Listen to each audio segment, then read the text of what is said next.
Welcome to Conversations. I'm Muqtedar Khan, your host, and as you can see, I have with me once again one of the most popular and highly respected guests that we have, Ambassador Talmiz Ahmed, who is a distinguished diplomat.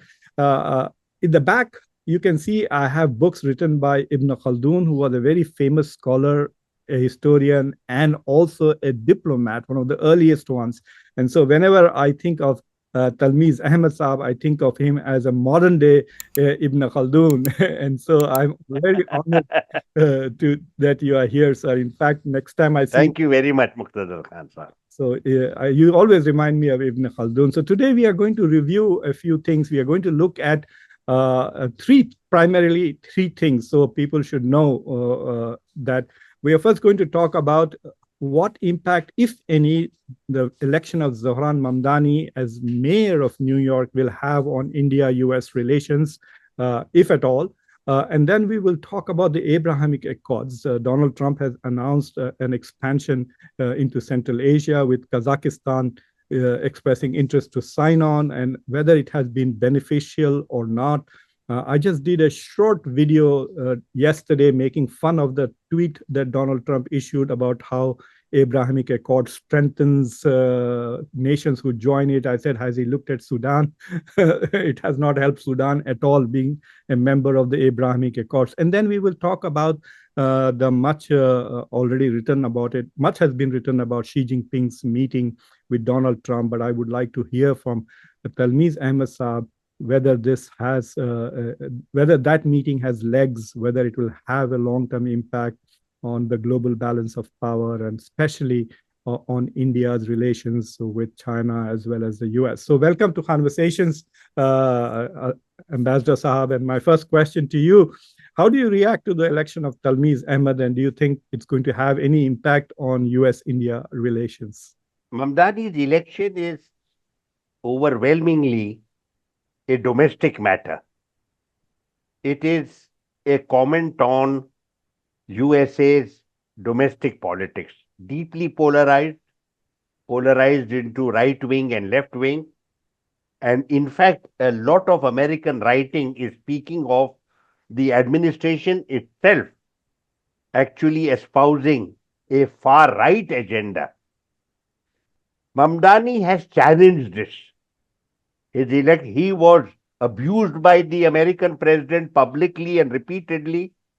Numerous other elements of the American right wing raked up the issue of his Islamic identity, called him a terrorist. A very senior person even suggested that he might celebrate another attack on New York in terms of 9/11. Some of the most obnoxious rhetoric that you can imagine was uttered in the run up to the election. The president himself called him a Marxist, a communist Marxist, and there was a lot of imagery, public imagery, with regard to hammer and sickle, etc., suggesting, in terms of the commentary that I saw from distinguished writers, that this could become the way in which the Republicans will seek to approach next year's midterm elections. As far as India is concerned, the response is reflective of the polarization we have in our own country. Zohran Mamdani exemplifies a certain Indian identity. The Indian identity that is liberal, that is secular, that is comfortable with the multiple engagements with different types of people. Mamdani himself has a mixed background of Hindu and Muslim. He has visited temples like many of us, including myself. As the Indian ambassador, I was a frequent visitor at Indian temples and Indian churches and the Gurudwara, and occasionally the mosque, whenever an occasion was required as the Indian ambassador. Therefore, Mamdani is, if I may put it in a short form, he is Nehruvian. And therefore, not astonishingly, not surprisingly, he quoted Nehru. The words he used resonate very powerfully with us. In fact, they are known to all of us.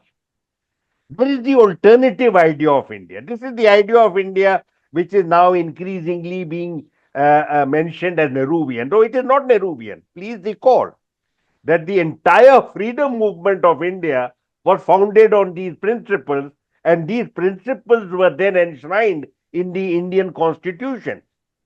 The questioning of that constitution and that national consensus at the dawn of our independence does not mean that the alternative view has much resonance. This is going back to the 19th century when many of the issues relating to the future of India were being discussed and debated. And in this discussion and in this debate, an alternative point of view, a point of view that was accommodative, that upheld multiculturalism, that believed that faith is a personal matter, and that the Indian state should function for the weakest and commit itself to development on the basis of globally accepted norms and principles. To call them Nehruvian is a short form, not absolutely acceptable, but it is now well known what it means. The challenge to this has come from Hindutva. To my mind, this is not an alternative ideology. It is, to my mind, a populist moment, a populist right wing moment in our political churn. It has very little resonance in terms of our culture and our history and the national experience over the last millennium. It is a product of a certain set of circumstances within our political system. It does not necessarily represent the vast majority of our people. But there is this alternative view, which is now called Hindutva. They would be the ones who would despise Mamdani because he reflects everything that in our own ethos is called Nehruvian. And he has a record. He has a record of criticizing many of the aspects of the BJP, which is in ruling authority. He has also used certain terminologies with regard to our top leadership from time to time. Having said all this, I should emphasize the fact that this is at the end of the day a domestic development which is likely to resonate in American domestic politics. As far as India US relations are concerned, I don't think there is anything new here. We have to deal with the phenomenon of Donald Trump. In my last engagement with you, I had said that there is the real world and there is the alternative universe exemplified by Donald Trump. Donald Trump continues to live within this alternative universe, which has very little to do with reality. He creates his own successes, his own enemies, his own close friends, his own understanding of various events with which he is involved, which have nothing to do with reality. But that again, I would emphasize to you, is an issue that the Americans have to handle.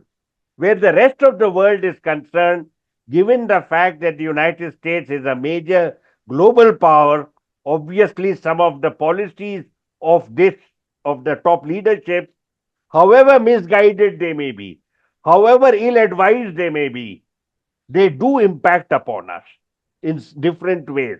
But certainly, Mr. Mamdani's election is not going to be a factor in Indo-US relations.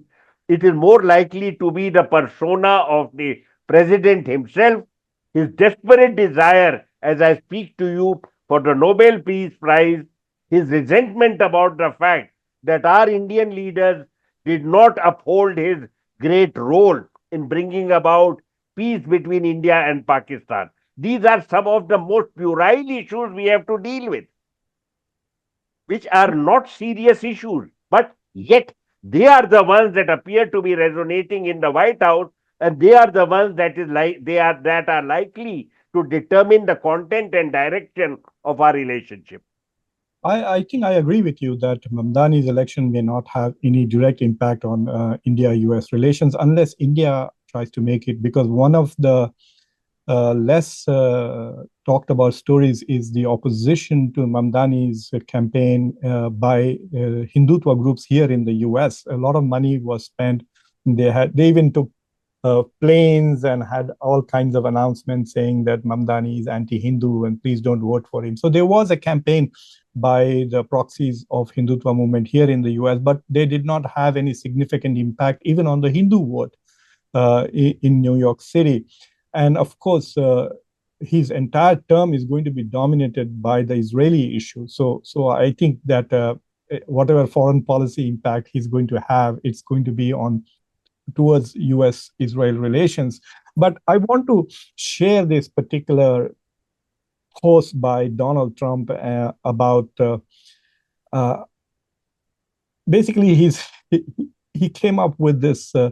Let me see if I can read it to you at least. He came up with this announcement that Kazakhstan is going to join the Abrahamic Accords, and in which he made this particular sentence. He says, "We will soon announce a signing ceremony to make it official, and there are many more countries trying to join this club of strength.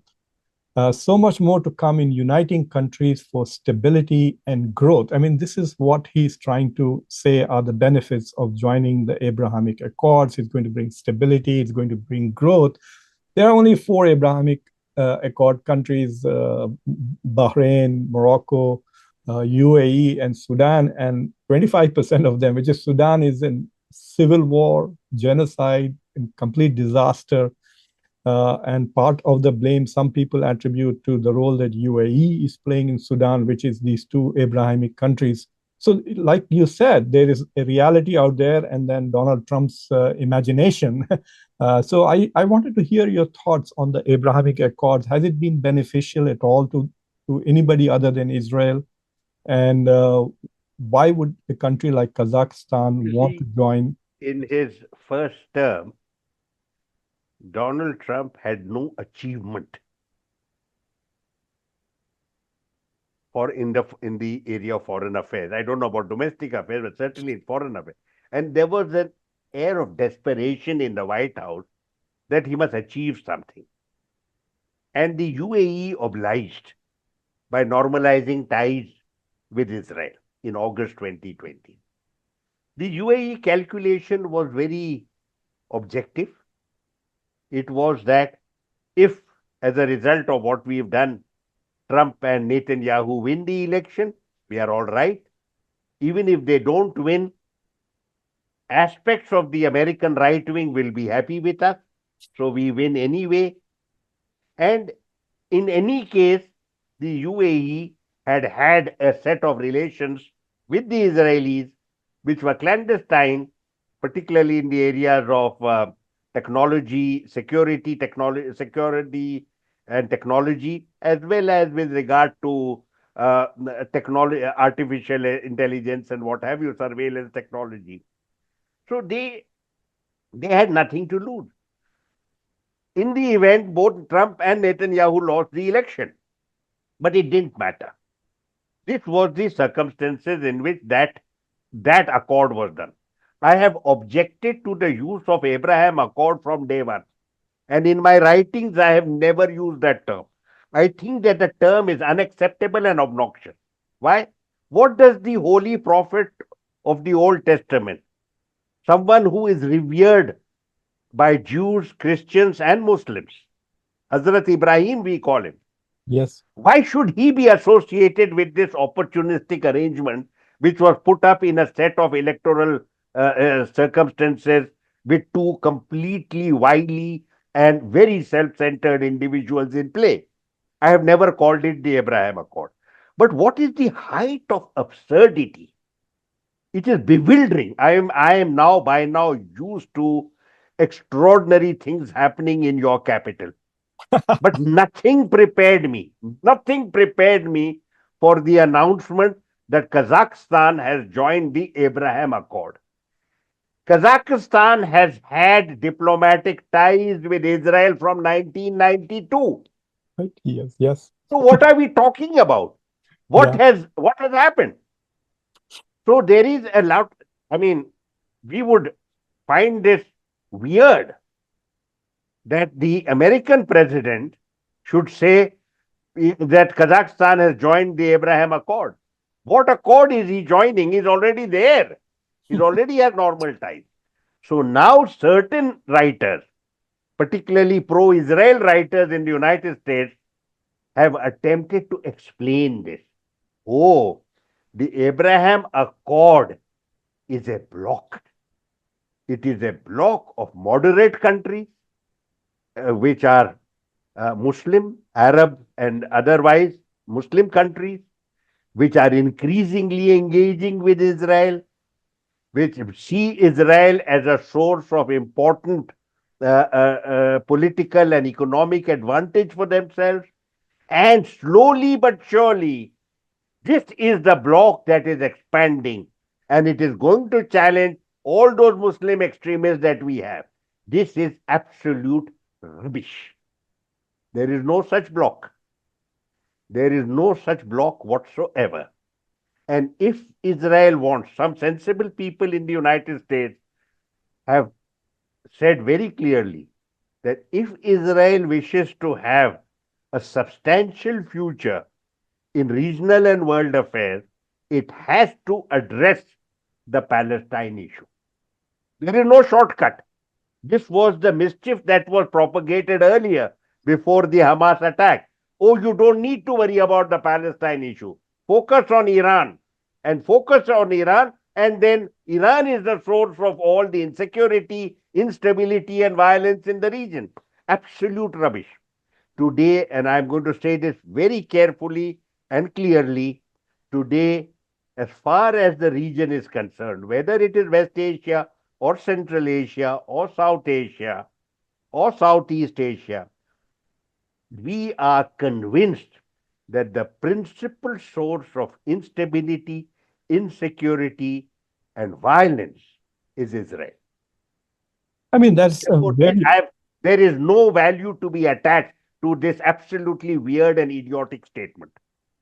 I agree with you. I totally agree with you. And it looks as if that the Kazakhs are actually trying to take Donald Trump for a ride.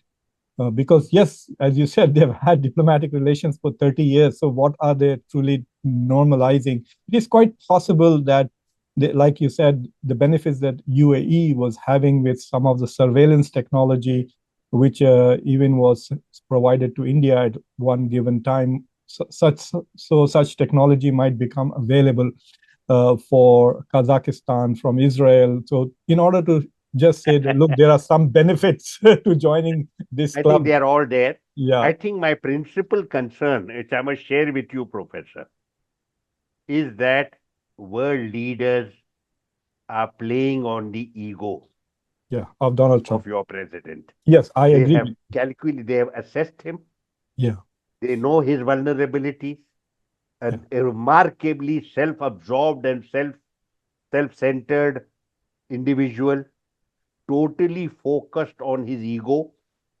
They are playing him, which is an embarrassment. I must tell you, United States, all said and done, is a very major player in world affairs. You don't need a cartoon figure to be your president. These are all past masters I and agree. powerful political leaders. They've been around for years and decades. They Yes. are playing him, playing No, on his ego for and getting a certain advantage for themselves.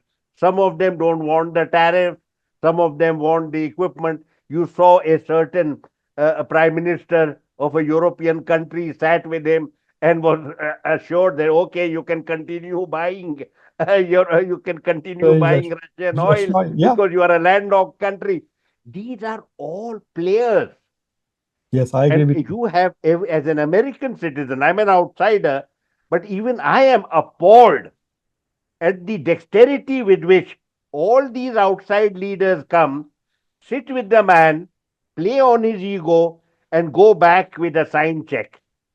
The difference is that this time he has recruited only yes men all around him. I mean, they are people with no guts and no character. Rubio, in my opinion, is is like a toad, a little frog from some little pond, and he does not have the courage or guts to tell Donald Trump that, look, Orban completely played you. The whole purpose of having the new Russian sanctions has been completely undermined by By Orban. the way, the president is being played not just by foreign leaders, By also domestic, by your own citizens who are yeah, hanging around him. I agree with you, and I think that the recent elections and also it's quite possible that the Supreme Court might shoot down the tariffs, creating a crisis.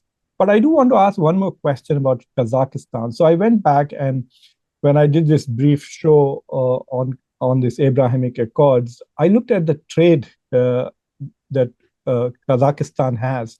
As of 2024, Kazakhstan, not just Kazakhstan, the Central Asia trade with China is $95 billion. With Russia, it is $45 billion. With the US, it is $3.4 billion, like Yes, 130. yes, Professor. Yeah. And with India, it's even less, actually, about less than 2 billion. So why would China be okay with what Kazakhstan tries to I say? wanted to say to you, the Central Asians are doing to your president what the Gulf leaders did a short while ago. Just They're playing him. feed him with the talk of billions of dollars. It seems to be Yeah. something that gives him extraordinary enthusiasm and joy. Yeah. Billions of dollars. Even $1 trillion is mentioned. By The Qatar. bilateral trade Yeah. between Uzbekistan and the US last year was $881 million. $1 billion. Yes. And we are told by the US president that Uzbekistan is going to buy American equipment, American manufacture, American goods to the tune of $100 billion over Yeah. the next 10 years. That's $10 billion every year. I mean, this has nothing to do with reality. And again, I would say to you, with all humility, that these guys are playing the American president with all this flair. And he then announces to his gullible audience, I got $1 billion here, several $1 billion here. You know what happened with the Gulf. You're yeah. talking about $1 trillion Yeah. at that Nothing. time. And all of us knew this kind of money is simply not there. None of this is going to happen. Let's get a reality check. But instead of getting any reality check, you have our brethren from Central Asia playing the same game because they learned from their Gulf brethren.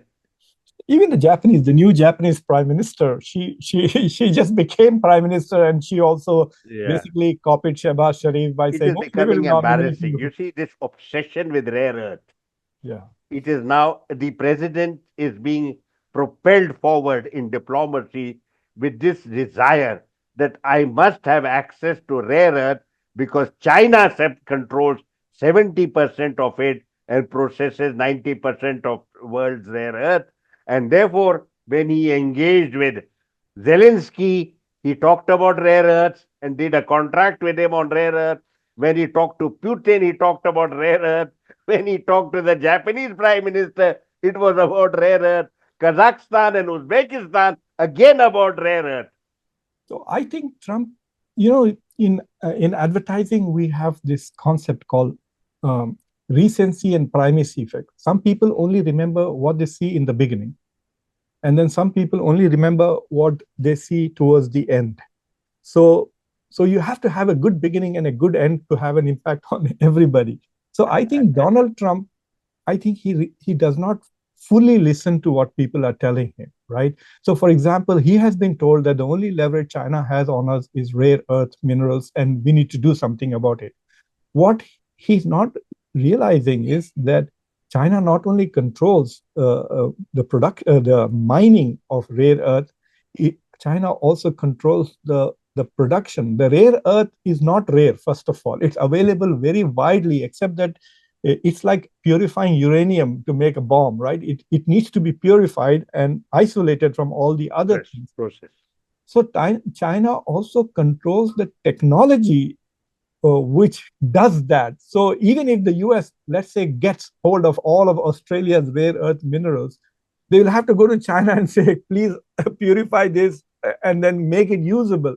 And I think he's not paying attention to the full discussion of it.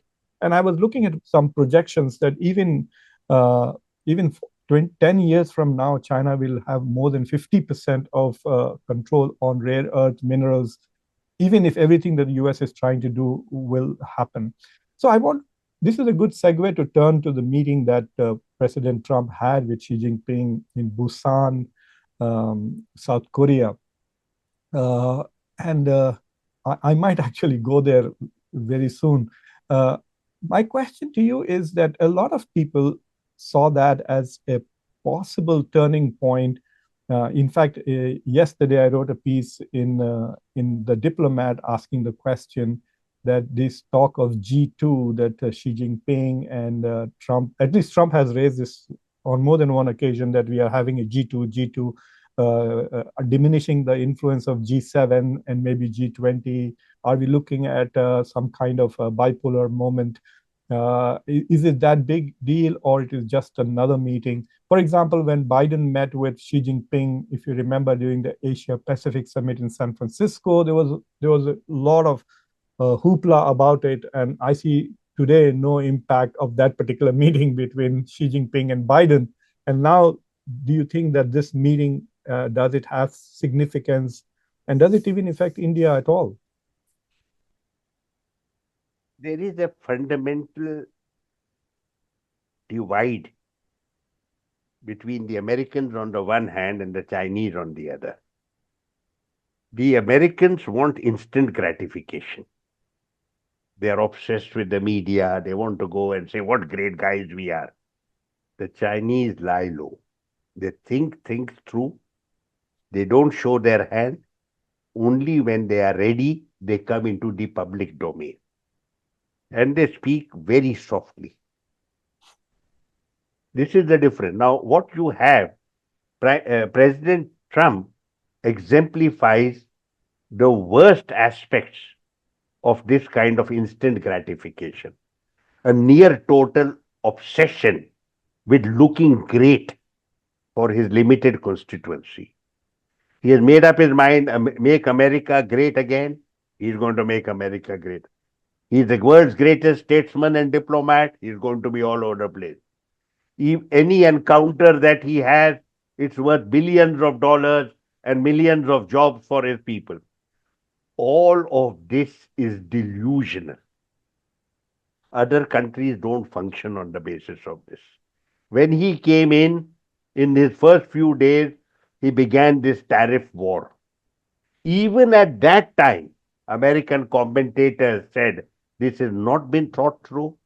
Its understanding is limited. It will serve very little useful purpose and could in fact harm American interests crucially. This is what this whole business was about, tariffs, and looking very dramatic. I showed the guy $100, 100%, 50%, 100%, 150%.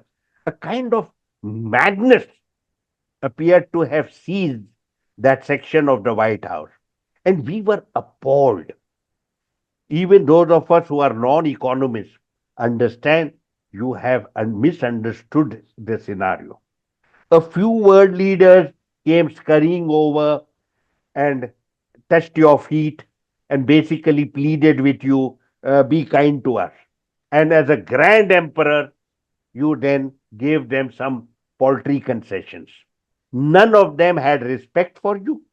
None of them believed in you. None of them has any expectation that any of these discussions are worth anything. Basically, they believe that the American people, in their wisdom, have installed a president of a certain character. We have to deal with him, tolerate him, but he's not going to be there forever. And possibly, just possibly, things might get normal at some stage. Now, coming to China, threats, constant threats, no assessment of mutual strength and mutual weakness, threats. And this is not something that you do with China or indeed with any other country. Don't threaten another country. The minute you do that, that leader and that set the top leadership is also answerable to their own people. They are going to make certain things clear straight away. But in the case of China, you should assess where do your interests lie. Now you went to China immediately when you started talking about tariffs, the Chinese responded. Cutting off soya bean, Yeah. cutting off rare earth. Your industry and your agriculture are on their knees. And you are then desperate to sit with Xi Jinping and plead with him, look, let's get back to normal. What is the American commentary telling us? There is no strategic vision in this entire effort at pushing these tariffs. In one moment, the Chinese were able to call you a bluff. And then again, there is no long term substance in this. Every China, India, American commentary I have read says this is a very short term, temporary truce.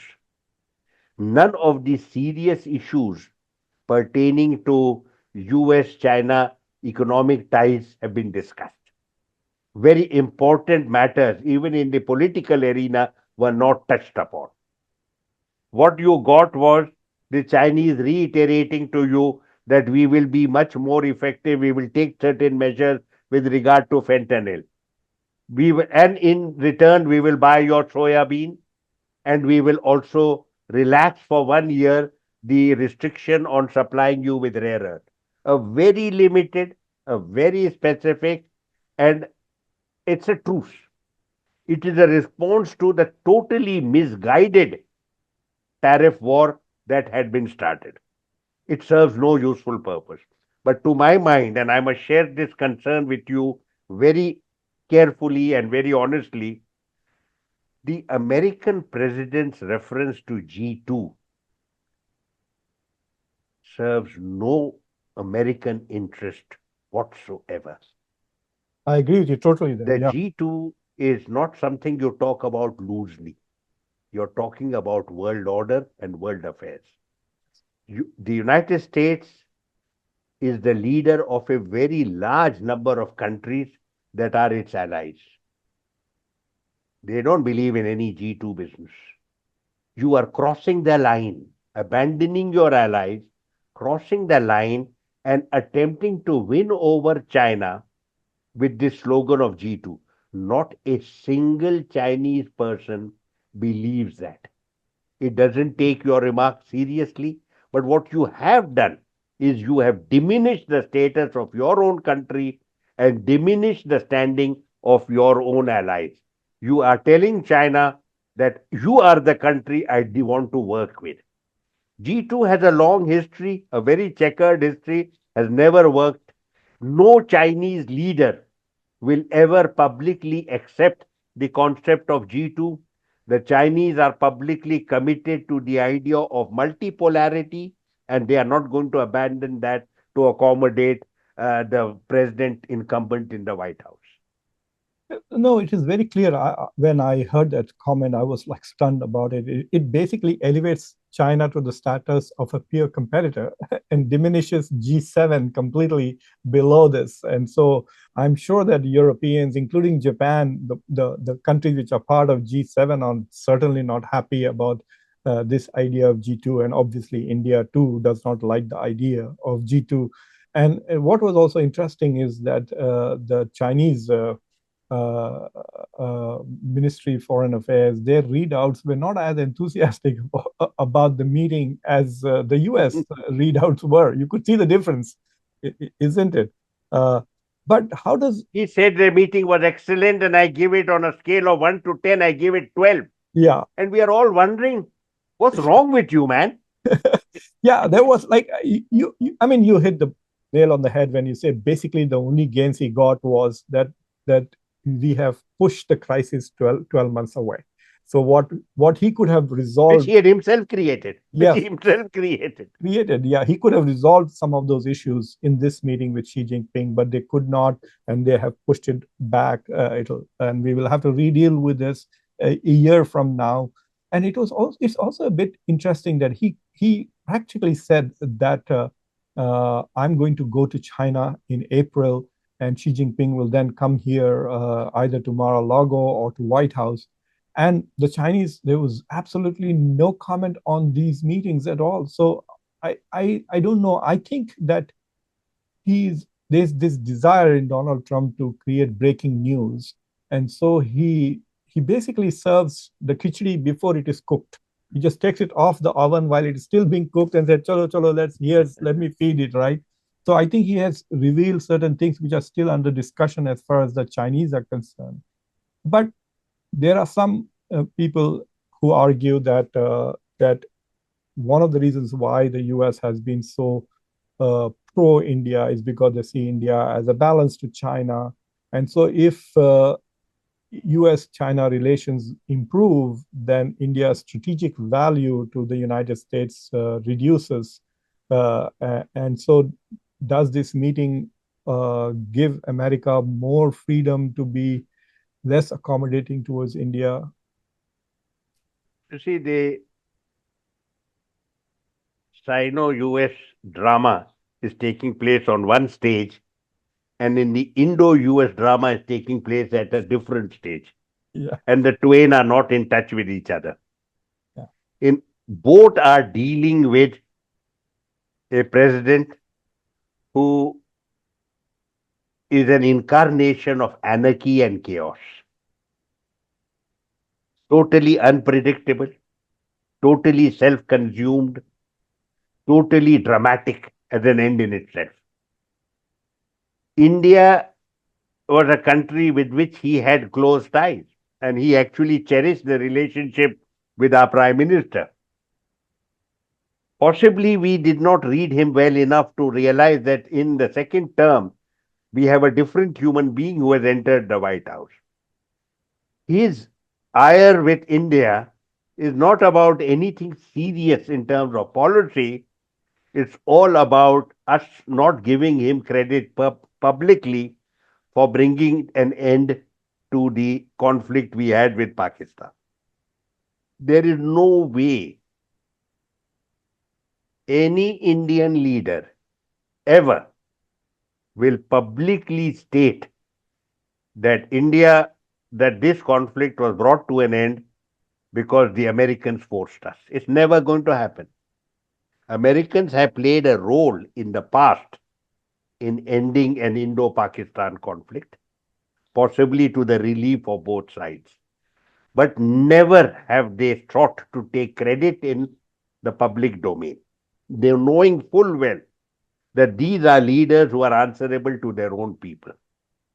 As far as the Indian narrative is concerned, it is very clear. We gave a good account of ourselves. We were restrained but effective. We gained all our objectives. We gave Pakistan the message that it needed to be conveyed after the Pahalgam tragedy, and it is Pakistan that was particularly anxious to end the hostility. And because of that, since our objectives had been attained, we went along with it. Whatever role anybody might have played behind the scenes, the decision of our country and of our leaders was a sovereign decision. Well understood, well accepted. None of that is good. Now, he's sulking so much that he has taken up this issue of Russian oil and imposed on us tariffs of 50%. India has made it very clear that purchase of oil, like all our decisions, are sovereign decisions taken in the national interest. Anyone who seeks to humiliate us and our leaders publicly by insisting that we follow a certain track only to accommodate their interests and not ours is on the wrong side, is not going to work. And you will never gain partnership with India by insulting India and by making demands on India which are not acceptable to us and which are not in our national interest. India is a very large country, a very old country. It has asserted autonomy in decision making from the day it became a free nation. It's not going to change today. We have had numerous occasions where successive American presidents have attempted to pressurize us, and they have never once been successful. So I want to make this very clear that where we are concerned, where the US president is on the wrong track, you have to engage with India. Coming to India China relations, I want to say categorically that Sino Indian relations have their own logic, their own complex history and politics, and their own trajectory. It is a bilateral matter which will be resolved on both sides with good sense. We've already made progress. We have made progress. The US has not impinged in this regard at all. It is a matter for two nations which are neighbors with each other, understand each other well, and will take forward. Many of our Indians have said we have made progress. Yes, there has been disengagement on the border of troops. We are looking forward to the next step. Our leaders are in touch with each other. They had a substantial meeting on the sidelines of the BRICS summit as well as the SCO. We met in Tianjin, and I think we are making good progress. I think the wisdom of our leaders is likely to be more effective a factor in this scenario than anything the Americans might do. Ambassador Saab, uh, I think sometimes you speak far more eloquently about India's interests and India's policies than the current establishment itself. And I really am very grateful for you to making some of these things very clear. It has been a pleasure talking to you, and as I have said before, I learn a lot from you, and the audience also really appreciates the candor and the clarity with which you speak. So I'm absolutely grateful for you for joining Khanversations, and thank you very much. Thank you very much, Professor, for inviting me. Always a pleasure to have a conversation with you. Thank you Thank you. very much. Thank you very much.